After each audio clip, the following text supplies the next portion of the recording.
sickle. Bleeding saints and forest witches, the past unburied, the books unsealed, the old celebration returning.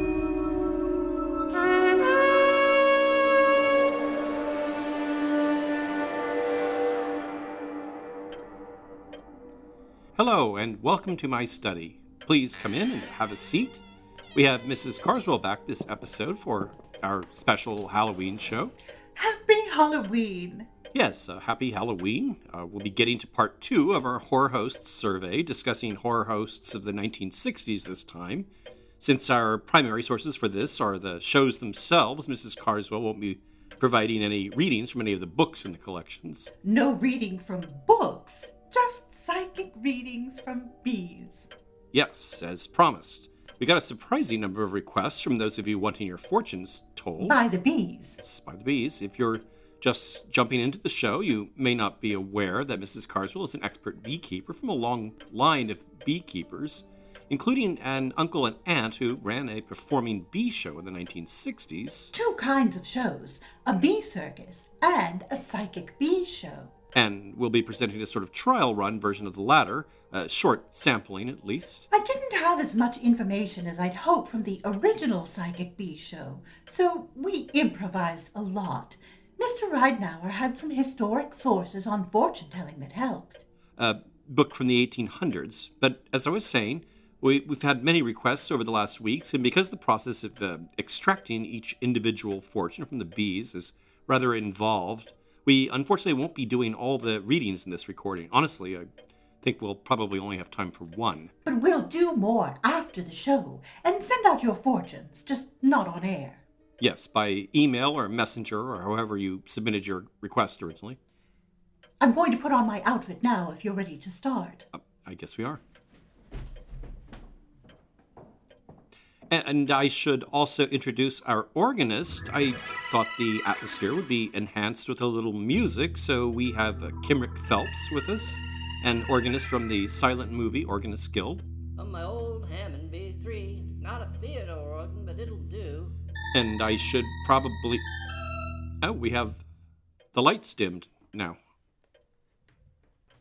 Just about ready. Oh, okay, well, give me a second. You'll hear the cue. So, let me set the scene. The study is completely dark now, but for a pool of light shining down on a square black board with playing cards laid out in concentric circles. It's a traditional Neapolitan deck, and each of these 40 cards, I should note, is associated with a particular sort of fortune, as described in the 1894 publication, A Manual of Cartomancy, Fortune-Telling, and Occult Divination, including the Oracle of Human Destiny by H.J. Marzella. And next to the board on a pedestal covered in red silk sits an urn containing our psychic bees. I have an additional mic within the tent, so you'll be able to hear not only Mrs. Karswell, but also the bees as they go about their task. It's really quite striking. The whole setup is tented with mosquito netting for the safety of Mr. Phelps and myself, and the effect of the light on the netting creates a sort of a filmy, glowing, haloed area in which the bees will perform. And I think, yes, I believe she's ready. I see a shadowy form moving just outside the tent now, rustling the netting, passing through the barrier and into the light. Mrs. Karswell enters wearing a golden robe sewn with mystic symbols, and a jeweled turban sits atop her head. And she has now taken her position behind the urn, hands folded over its lid. I think she's ready. Okay. Ladies and gentlemen, Karswell's amazing psychic bees.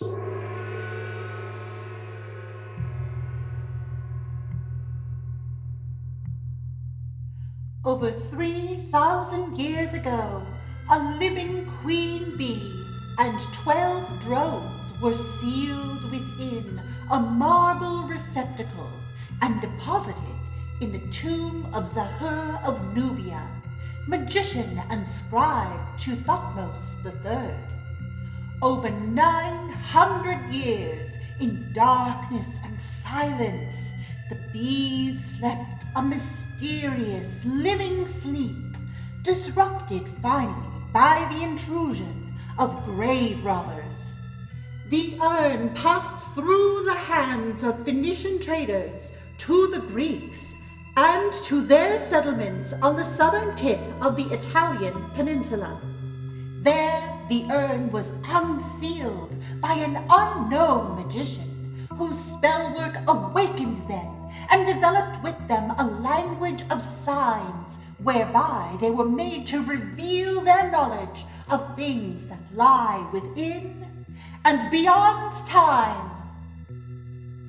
Today, translated into the symbols of ordinary playing cards, this knowledge can be shared. Who will know their future? We have a petitioner by the name of Tyler Lomanak. He appeals to the bees to know what they might reveal of his future in the coming year. The bees have heard. The bees will answer. Okay, Mrs. Karswell is lifting the lid from the urn. It's open. There's a bee. 2 bees are out. 3 are being used, but I only see 2. No, there's the 3rd. They're flying, zigzagging over the board. Through the light, you just see little glints. Mrs. Karswell's making some sort of slow, repetitive gesture over the board. The bees are crossing paths in front of her, flying lower. 2 of them together.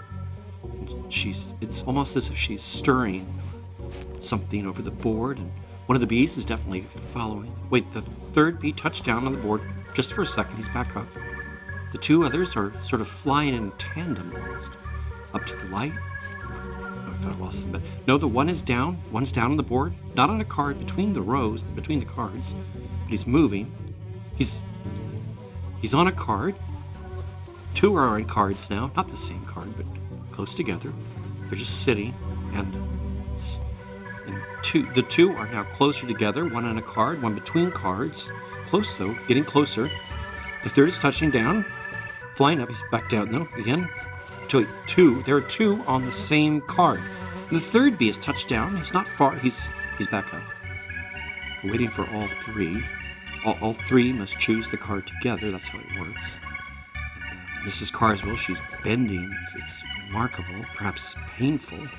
Then it's like the bees are shaking. They're doing something with their legs. The 2 right in the middle of the card, the same card, and the 3rd is moving closer, in little fits and spurts. He's not flying, he's just crawling, just inching closer. And there he is. That's it. 3 on a card, and the lights go out. Okay, we're back.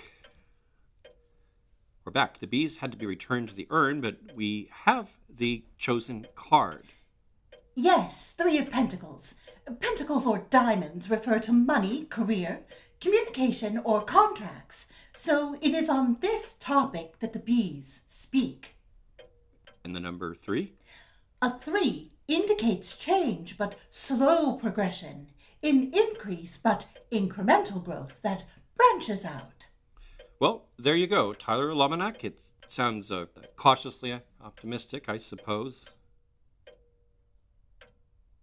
Nothing dramatic. Kind of boring. This turban gives me a headache. Oh, well, take it off. So, are we done now, this one take? Yes. I'll call the movers for the organ then. Is there a grocery or liquor store in the neighborhood? We're still recording. Oh, I'm sorry. The jewel came off. What? It came off the turban, off the headband. I think it's in the tent. Okay, well, we'll take a break. That's our Halloween fortune telling, I guess. As you can see, it takes some time to generate each individual fortune, but we will be contacting all of you shortly with your requested readings. Mrs. Karswell is going to go look for her jewel, I guess. And we're running long, so we're skipping all the Patreon formalities this time, and we'll go directly into the show. That is episode 78, Horror Hosts Part 2. Your attention. This is Morgus the Magnificent.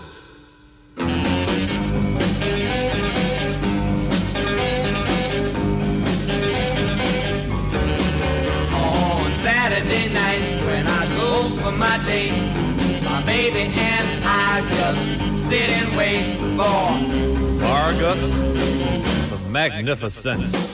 You're hearing a 1959 single released by Dr. Morgus, host of House of Shock out of New Orleans. from the house of shock.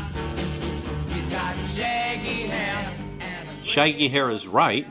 Morgus wore a wild, mad scientist wig, brown, not white, however, and more notably, grotesque false teeth and a bit of grease paint around his eyes to make them pop.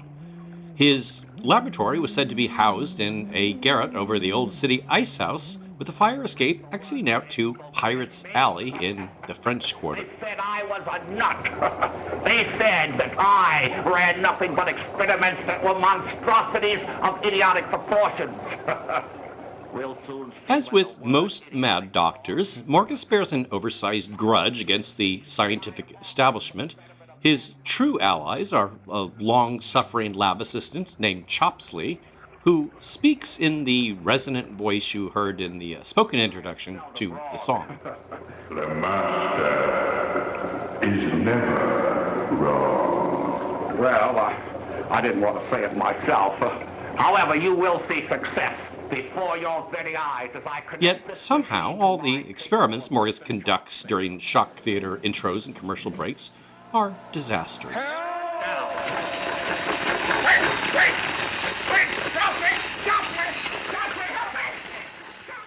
The perpetual scapegoat for these disasters is the assistant Chopsley, who is portrayed by an actor in a henchman's robe, but with the hood covering his face, for good reason, we find out. He doesn't talk. I did a little plastic surgery on his face just a short while ago, but it hasn't healed yet. 10 years ago. One last character, a nemesis to the Mad Doctor.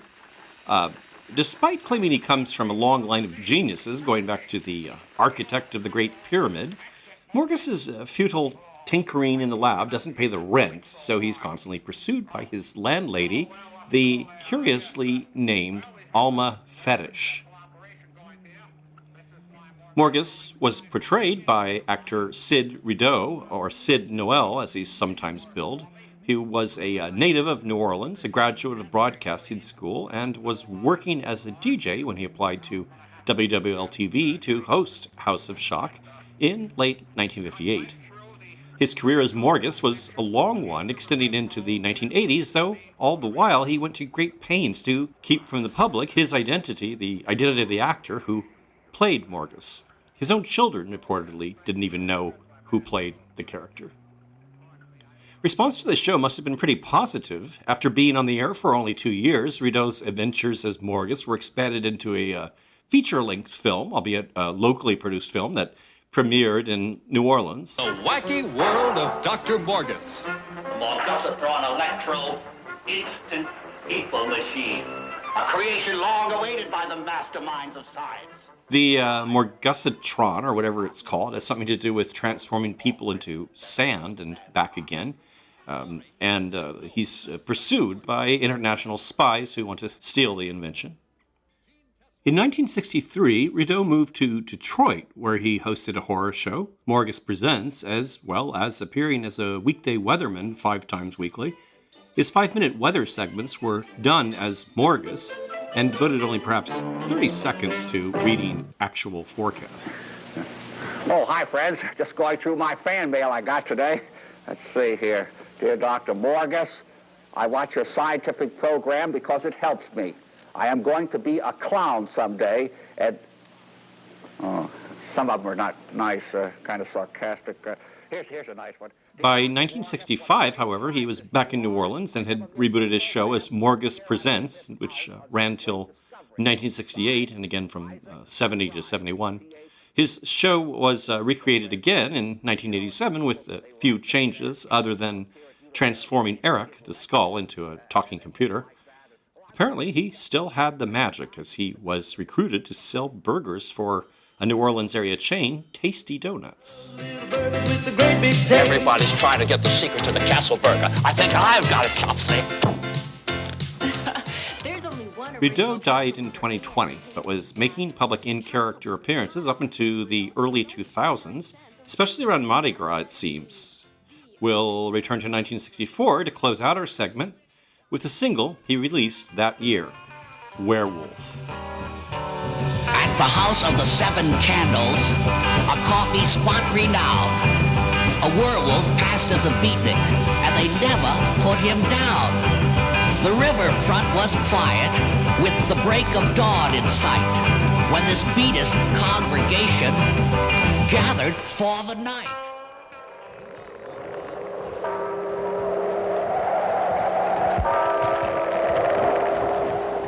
In the dead of night, when the moon is high, and the ill winds blow, and the banshees cry, and the moonlight casts an unearthly glow, arise, my love, with tales of woe.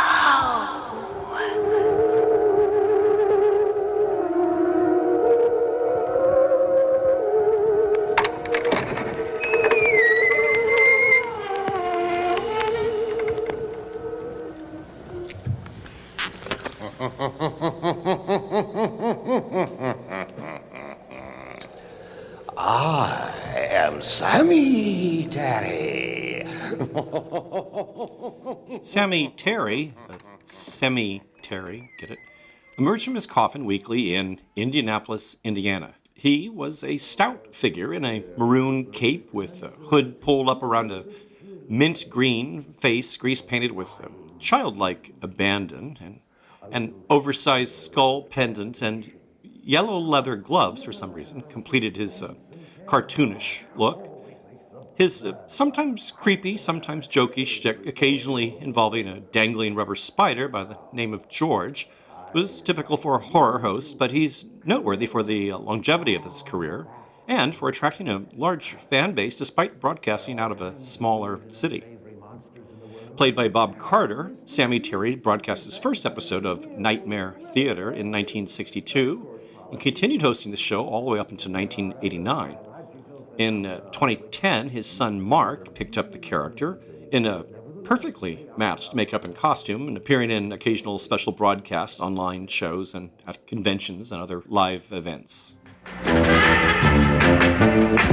It's Saturday night.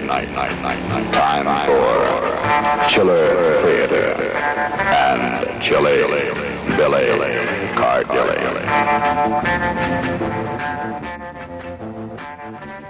Broadcasting out of Pittsburgh, Chili Billy Cardille, or Cardille sometimes to make it rhyme, was the host of Chiller Theater, which also had a long run from 1963 to 83. The set on which he appeared was done up like the interior of a haunted castle, but his look was his own. No vampire or mad scientist, just a guy in a suit and tie offering sly commentary on the often substandard films screened. But as the show progressed into the 70s, various sidekick characters were added. Norman the Castle Keeper, who looked a bit like Marty Feldman, the Castle Prankster, played by a little person, a silent seductress known as Terminal Stare, and Georgette the Fudge Maker. I'm not sure about that one. I guess she made fudge. Before hosting Chiller Theater, Cardille had previously worked as a DJ, umpire, and voiceover artist. His show was Pittsburgh's second go at hosted horror. From 1958 to 1959, a rival station had a show called 13th Hour, with a host called Igor, played by someone who, when he wasn't Igor, was also hosting the station's religious program, Not Just Sunday. Pittsburgh native George Romero was also a fan of the show and cast Cardille as a reporter at the end of his Night of the Living Dead. If I were surrounded by 6 or 8 of these things, would I stand a chance with them? Well, there's no problem. If you had a gun, shoot him in the head. That's a sure way to kill him. If you don't, get yourself... Cardille also appears as a zombie in Day of the Dead, in which his daughter Laurie played the lead. And in the 1990 remake of Night of the Living Dead, Cardille again appeared as a television interviewer. He also released a single in 1971, because that's what all the horror hosts were doing. It's the Chilly Billy Vamp. Chilly Billy is my name. Chiller Theater is my game. Come now and follow me.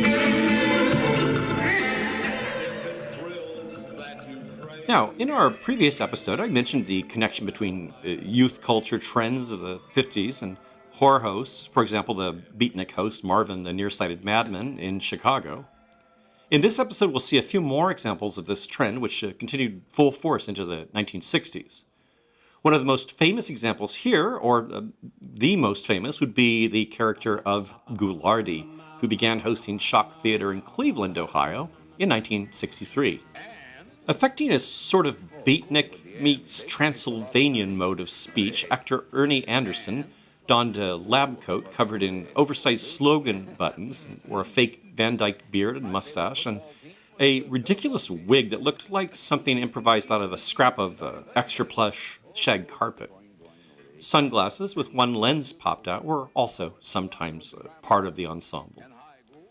His free-flowing commentary was peppered with trademark phrases: be cool, stay sick, turn blue, and scratch glass, among others, and he always addressed his audience as group. Group? It's going to be a good night. And as with other horror hosts, he wasn't above the occasional bit of punny wordplay. No, Ghoulardi was very honest. He was a poor but honest rich boy. Naturally, he graduated magna cum laude. Oh, that's kind of reaching out there, baby. He accepted his first job. And he was also inclined to ridicule the low-quality production of the film packages he was given to host. Dear Mr. Ghoulardi, like so many Clevelanders, we enjoy Channel 8's science fiction movies. Can you believe there's somebody that enjoys these movies? He also made use of the visual drop-ins pioneered by Zachary, as discussed last time, inserting himself occasionally into the scenes, appearing next to a caveman gnawing on a bone and offering to take him out for pizza, or inserted into a crowd of panicking people fleeing from a monster, specifically the crab monster of Attack of the Crab Monster.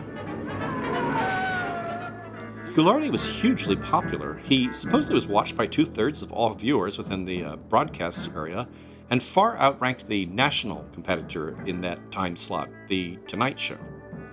The year he started, he was given a second weekend show hosting old comedy films called Laurel, Ghoulardi, and Hardy, and he created his own baseball team, the Ghoulardi All-Stars, which drew thousands of spectators for charity games.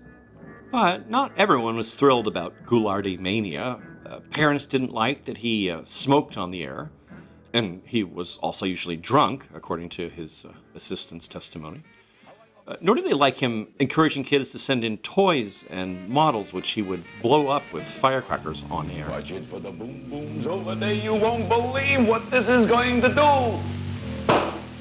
Beautiful, I liked it. It was Anderson would get into fights with the management and park his oil-dripping motorcycle in the news director's office.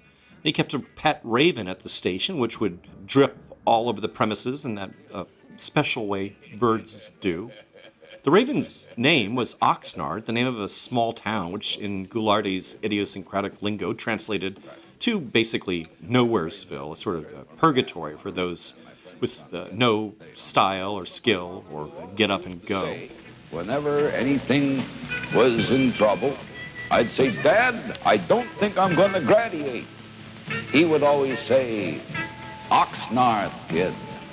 The nearby town of Parma also became shorthand for everything square and suburban, with polka music being played in the show as its musical equivalent. What is that? Does this program go to Parma? What is But that? actor Ernie Anderson's aspirations weren't exactly satisfied by Cleveland either. In 1966, he went to Hollywood to shoot a pilot for a TV show With the encouragement of comedian and fellow Clevelander Tim Conway, who had previously worked with Anderson on local TV but was now a regular on the ABC sitcom McHale's Navy, nothing came of that, but Anderson's taste of Hollywood was enough for him to set aside the Ghoulardi character and relocate to Los Angeles. By the 1970s, he'd become the announcer for ABC. It's the Osmond family rocking and reeling under the big top with special guest stars LeVar Burton and sounds a little Parma to me. Or not Oxnard, maybe, I don't know. Anyway, the personality, including the look and catchphrases of Ghoulardi, if not the name, was resurrected in 1971 when Anderson's assistant Ron Sweet began hosting horror films on what he called The Ghoul Show, which was on and off the air in Cleveland and Detroit up into about 2003.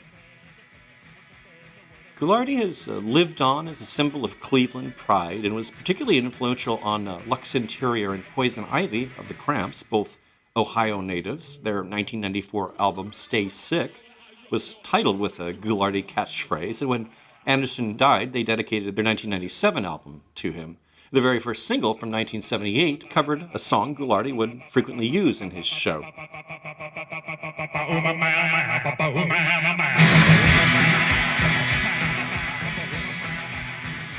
I should probably also mention that director Paul Thomas Anderson happens to be the son of Ghoulardi, or Ernie Anderson, that is.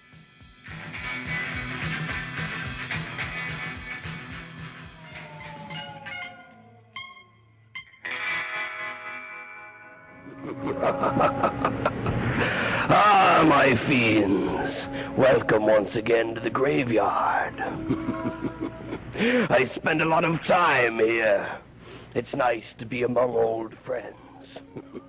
Broadcasting out of Henderson, Nevada, and covering the Las Vegas area, Jim Parker hosted the local Shock Theater shows on and off from 1964 to 1972 as the Vegas Vampire.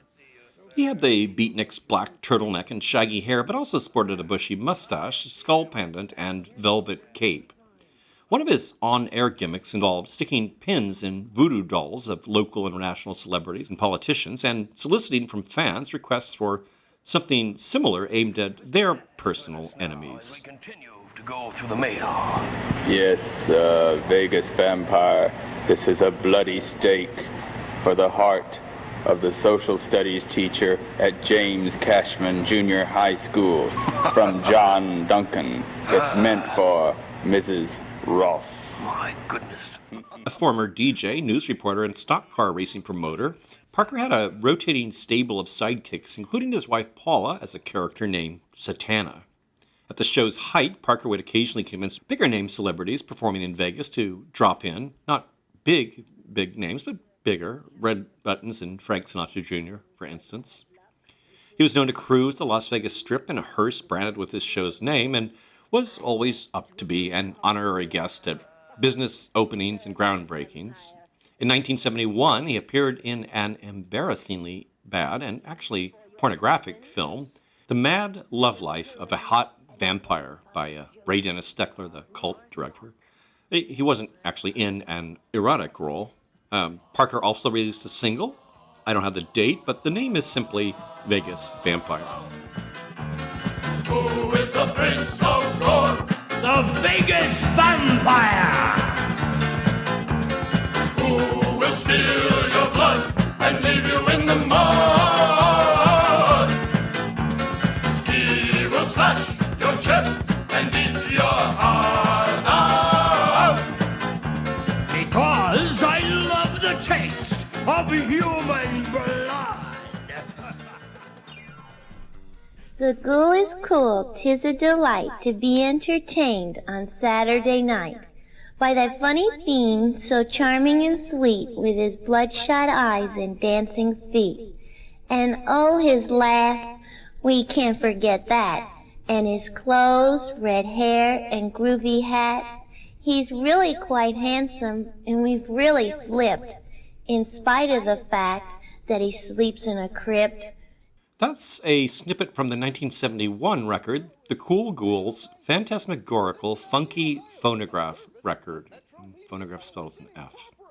The Cool Ghoul here, not being Philadelphia's Zachary, because it's not like he copyrighted that nickname. But instead, he's the host of Cincinnati's Scream In series, which ran from 1968 to 1972. He was played by Dick Von Hain, who doubled as a news anchor at the station. From 1970 to 1971, he also served as a horror host for another series on the station, albeit an off-camera announcement. That one was called Shock It To Me, named after a catchphrase used in the hugely popular comedy show of the day, Laugh In, from which Scream In also probably derives its name. As you can probably tell, even from the record title, the phantasmagorical funky phonograph record, that is, we've moved beyond the beatnik world into the full bloom of hippie flower power culture. And the cool Ghouls look reflected this. He wore a strange red sleeveless robe and green plaid hat and sported longish orange hair.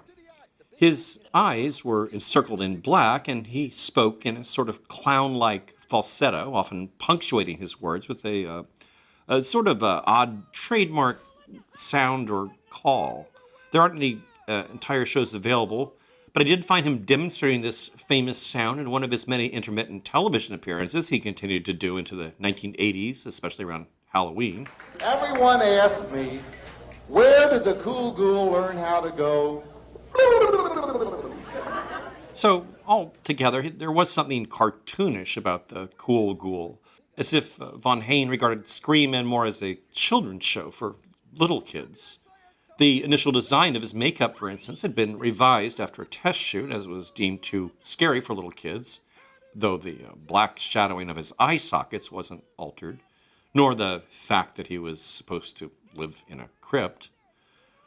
Were other strange compromises made, Von Hain also was known to preview films presented and edit out anything he deemed inappropriate for kids.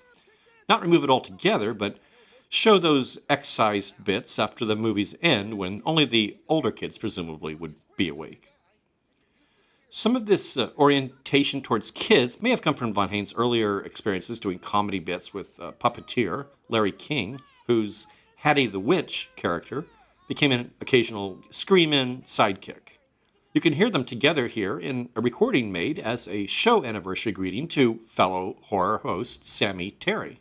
Hello to everybody in Indianapolis, Indiana! This is the Cool Ghoul from WXIX Television, Channel 19 in Cincinnati, Ohio, and...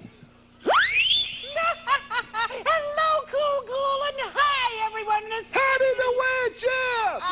Hello to Sammy Terry. Can you imagine that cool? His 10th anniversary. In addition to Hattie the Witch, there was one other recurrent character on Scream In, though it was only as an off-screen presence, one directly addressed sometimes or obsessively referenced by the Cool Ghoul, and that would be Gladys Purple Lips. She was his long-lost high school sweetheart, and I'm not sure how this sort of sad and adult theme was supposed to dovetail with children's interests. And what makes it all the more tragic was Von Hain being in his 30s while portraying the Cool Ghoul, which would suggest that this was supposed to be a decades-long obsession.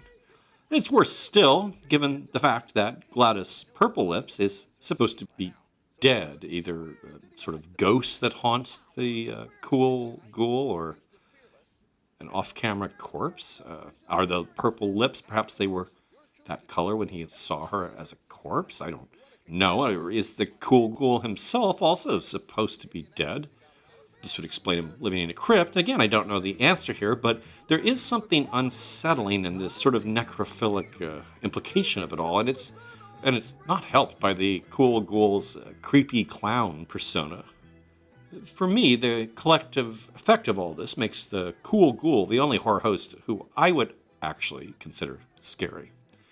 And we'll return to this character to unveil one last horrible tidbit at the end of our show, but for now, we'll close this chapter with a snippet from his record, a bit of the song Ode to Gladys Purple Lips, and see for yourself if he seems a bit unstable. I needed your tenderness. I needed it so bad. A sweet, sweet ghoul like you, Gladys! Since then, I've never had Gladys, purple lips!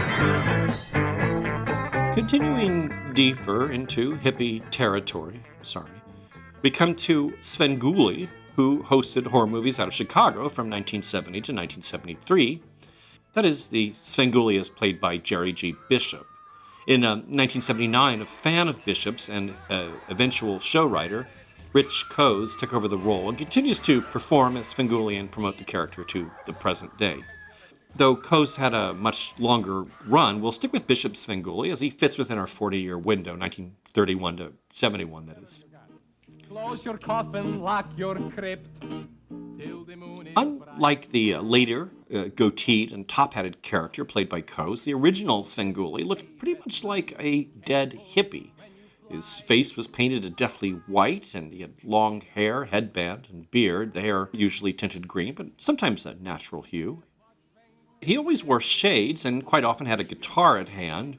He spoke in something a bit like a Transylvania accent, as you can hear. Yes, music lovers, yes! Svengoolie again with the program that asks the question, why is Timothy Leary, huh? You pay a buck a piece for him. That's probably right. Listen, kids, how would you... The second voice belongs to Svengoolie's sidekick, Zelda, a disembodied skull, sometimes shown in cutaways and sometimes superimposed, floating over the set. Her voice, also performed by Bishop, is an imitation of a then-popular drag character done by the comedian Flip Wilson. Svengoolie also had a diminutive ventriloquist dummy made up to look like himself called Durwood. Another dated tie-in would be the odd name of the show, Screaming Yellow Theater, a play on a type of caramel corn, Screaming Yellow Zonkers, which in name and packaging and marketing was aggressively pitched as psychedelic and absurdist in the way Bishop imagined his show, I suppose. At the beginning of each episode, Svengoolie would emerge from a likewise psychedelically painted coffin and deliver this opening rhyme. Oh, yes. Listen, the time has come for scary things like monsters, ghosts, and vampire wings. Like horrible movies, all drippy and drooly. And horrible hosts like me, Bruce Cabot. Well, that's a joke. Bruce Cabot was the notoriously wooden actor from the original King Kong. To tonight's program and reintroduce tonight's guest mystery coffin opener, the one and only Mort Saul. Welcome back to the Earth. But the famous comedian Mort Saul did indeed show up as a guest coffin opener. That is, a local personality or celebrity traveling through who would be invited to knock on Svengoolie's coffin to rouse him at the show's start. And Screaming Yellow Theater made use of lots of parody songs. A werewolf's an animal with long shaggy hair. He howls and he loves to shriek and scare. And lots of corny vaudeville-style jokes and fake letters from listeners. Dear Svengoolie, I'm a nervous wreck. My wife makes me so nervous I've lost 50 pounds. Wow, that's really terrible, but listen, why don't you leave her? I will as soon as I lose 8 more pounds. 8 more pounds, and it's cutting out. Okay, next question. Svengoolie's dreadful jokes were regularly punished by assaults with rubber chickens. You want to hit me with that chicken? Go ahead, give me a hit minute. Roll the movie. There was also a running gag involving jokes about Berwyn, a suburb of Chicago, mocked in exactly the way Ghoulardi mocked Parma. Okay, enough of the hippie. In fact, we almost reached the end of our 1971 cutoff. By this point, horror hosts were multiplying in markets across the country, and it becomes harder to know who to cover as significant. Everybody had their own, and that's who was important to them, I know. Mine was Dr. Bella Zarbo. I'll end with one last host from Nashville, Tennessee. And now, from deep within the catacombs beneath our studio, here is your master of ceremonies, Sir Cecil Creape. Did someone call? Oh, there you are. When Sir Cecil's Creature Features debuted in 1971, it was already Nashville's second go-round with the phenomenon after a 1958 to 1967 run of shock theater hosted by a suavely smoking, eye patch-wearing character named Dr. Lucifer. The host we'll now look at is Sir Cecil Creape. And he wasn't the only Creape. Dayton, Ohio had its own Dr. Creape, hosting shock theater there, also starting in 1971 and running all the way to 1985. Nashville's Creape had the courtesy to spell his name differently, C-R-E-A-P, and he was also not a doctor, but a sir, and would emphasize his alleged knighthood and status by whipping out a monocle from time to time.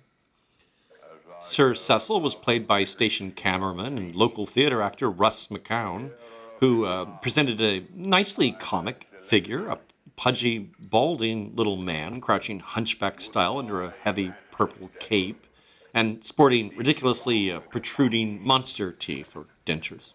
Sir Cecil's set was well appointed with antiques collected personally by McCown. As per usual, Sir Cecil made the occasional jabs at the low-quality films and staged other gags like conducting a barbershop quartet of severed heads or giving away a free dead body for Christmas, which would turn out to be a frozen turkey. He also had the requisite trademark sign-off.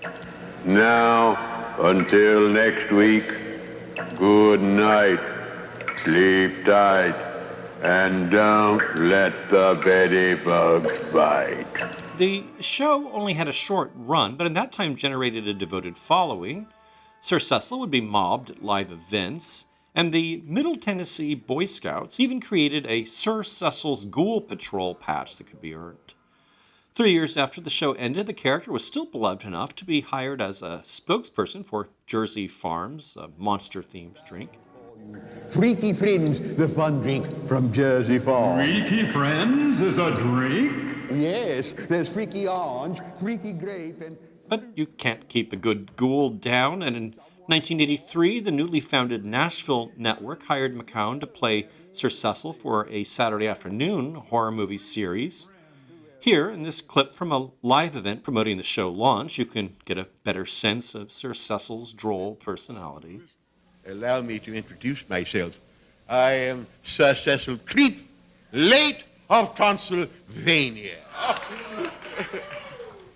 Truly a rare and regrettable lapse in judgment on my part. I've taken up residence in the catacombs beneath your Grand Ole Opry House. Oh.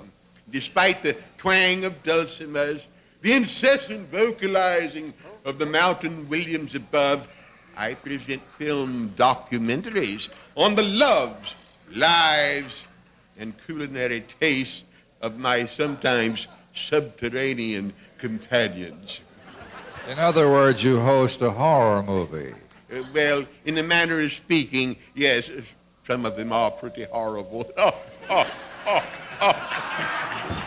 The Phantom of the Opry, Sir Cecil Creape.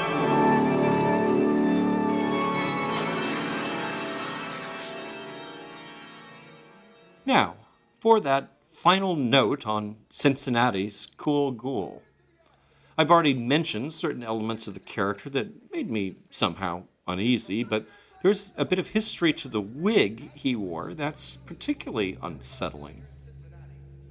The Cool Ghoul, as you know, wore a bright reddish-orange wig about shoulder length. You never saw the top of his hair or head because he also always wore a little green cap. Just a sort of fringe of hair protruded from below the cap. Apparently that's because there was no upper half to the wig. In an interview long after the show went off the air, actor Dick Von Hain revealed that the wig had been created by his makeup and costume designer Dana Bruce, but not for him. Bruce had made a custom-order red wig for a customer who died in a car crash shortly after receiving it. As it turns out, the mortician at the funeral home to which the body was delivered, wearing the wig that is, found that he couldn't get the entire wig to lay correctly in the pillowy casket, and so he cut away a sizable portion on the backside.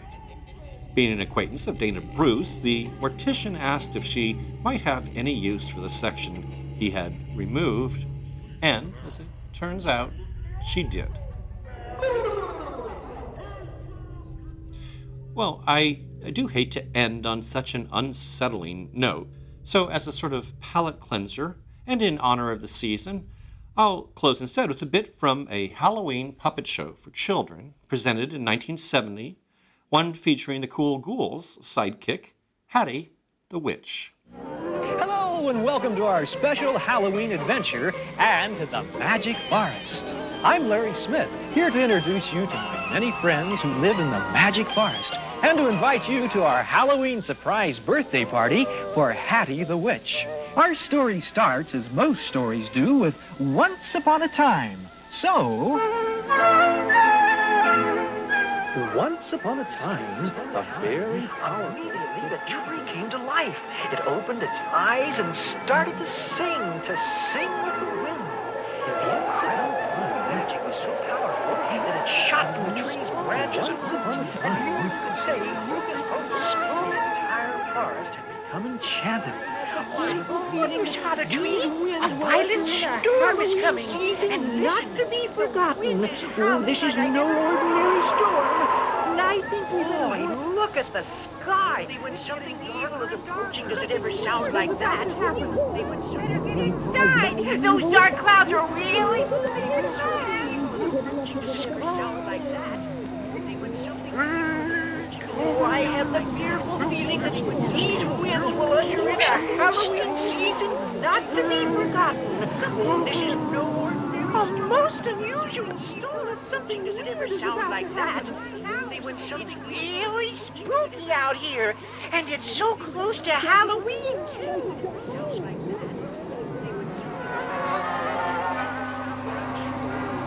What's causing this very unusual storm? 10, 11, 12.